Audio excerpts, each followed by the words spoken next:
زندگی میں خوش یہی کام کر لو۔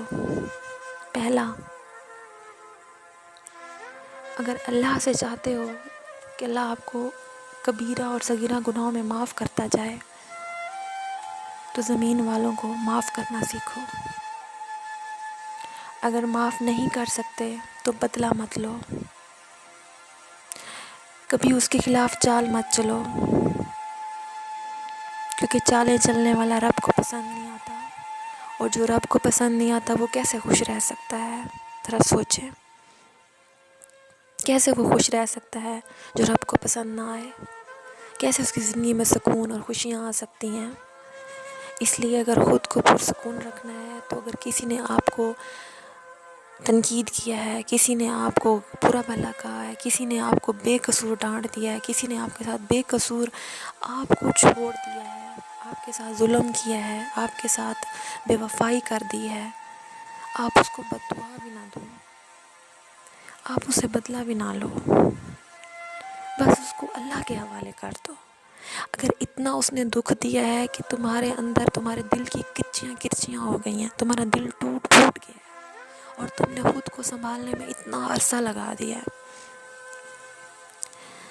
تب معاف نہیں کر سکتے تو اسے بدلہ لینے کی نیت کبھی مت رکھنا، اس کو اللہ کے حوالے کر دو، وہ اللہ خود دیکھ لے گا۔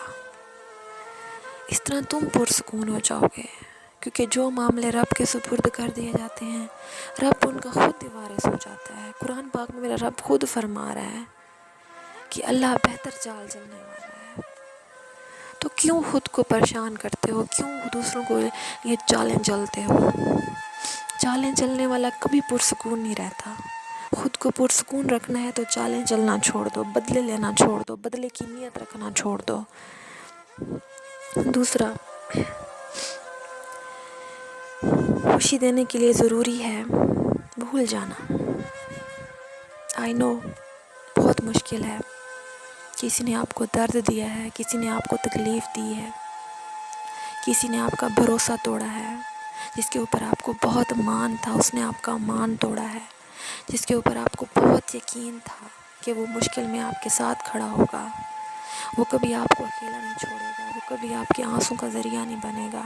اس نے آپ کو اتنا رلا دیا کہ آپ ٹوٹ گئے، آپ نے جینا چھوڑ دیا۔ اور ضروری نہیں کہ جس نے آپ کا بھروسہ توڑا ہو آپ اس کے لیے مر جائیں۔ مرنے کے اور بھی بہت سے طریقے ہوتے ہیں۔ آپ نے اچھے کپڑے پہننا چھوڑ دیا، آپ نے اچھا کھانا چھوڑ دیا، آپ نے ہنسنا چھوڑ دیا، بولنا چھوڑ دیا، آپ نے تنہائیوں کو اپنا ساتھی بنا لیا۔ یہ بھی ایک مر جانے کی قسم ہے۔ اندھیروں میں رہنا، مایوس رہنا، اللہ سے مایوسی اختیار کر لینا، اللہ پہ بھروسہ نہ کرنا، یہ بھی ایک قسم ہے مرنے کی، کہ جب انسان مر جاتا ہے تبھی وہ اللہ سے مایوسی اختیار کرتا ہے۔ زندہ مسلمان تو کبھی مایوس ہو ہی نہیں سکتا، میں مان ہی نہیں سکتی کوئی زندہ ہو، مسلمان ہو اور رب پہ بھروسہ نہ کرتا ہو۔ اس لیے جس نے دکھ دیا ہے، جس نے تکلیف دی ہے، جس نے اذیت دی ہے، جس نے اضطراب میں ڈالا ہے، جس نے بھروسہ توڑا ہے، بے وفائی کر دی ہے، گھر سے نکال دیا ہے، آپ کو بہت دکھ دیا ہے، بھائیوں نے بہنوں کو دکھ دے دیا ہے، بہنوں نے بھائیوں کو دکھ دے دیا ہے۔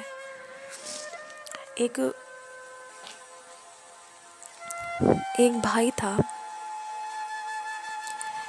وہ دو دوست تھے آپس میں، ایک بھائی کی بات بتا رہی ہوں، وہ کبھی اپنے دوست سے کوئی بات نہیں چھپاتا تھا، لیکن کچھ دنوں سے وہ پریشان تھا اور اپنے دوست کو بھی کچھ نہیں بتا رہا تھا۔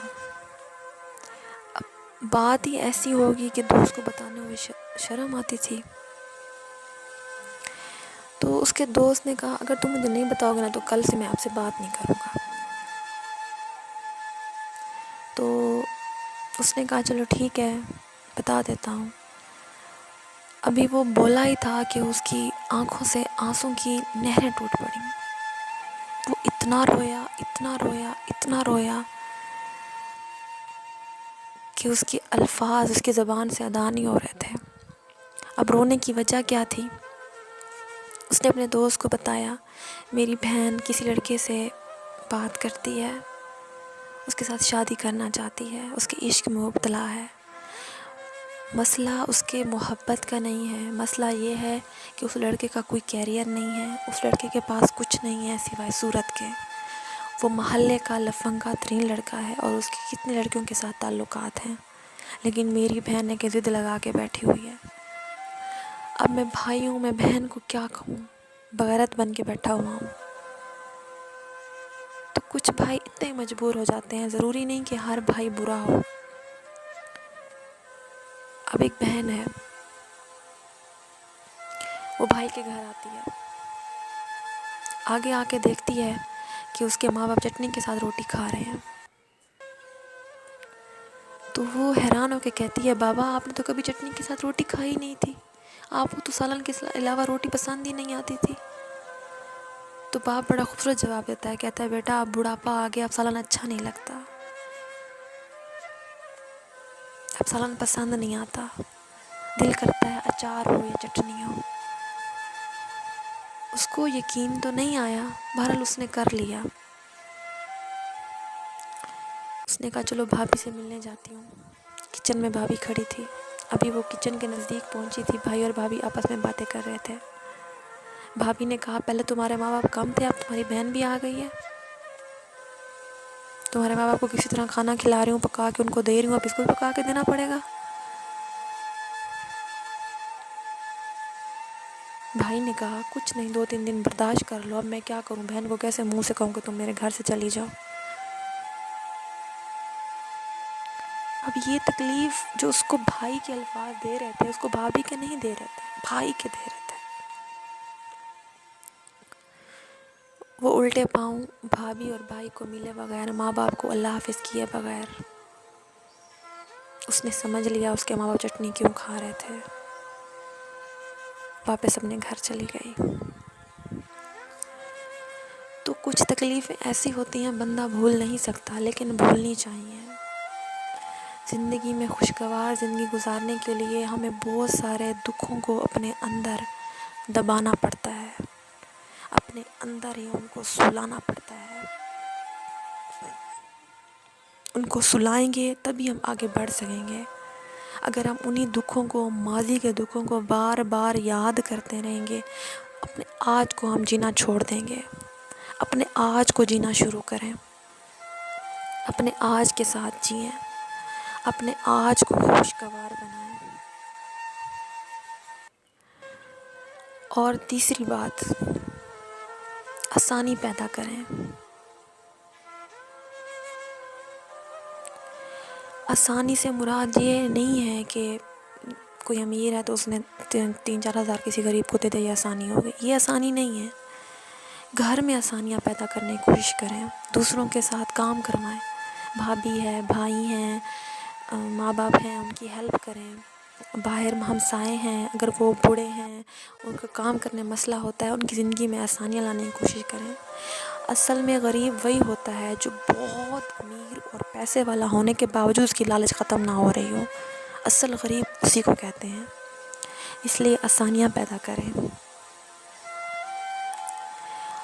چوتھا اور امپورٹنٹ، زندگی کو خوشگوار بنانے کے لیے امپورٹنٹ، اللہ کو یاد کریں۔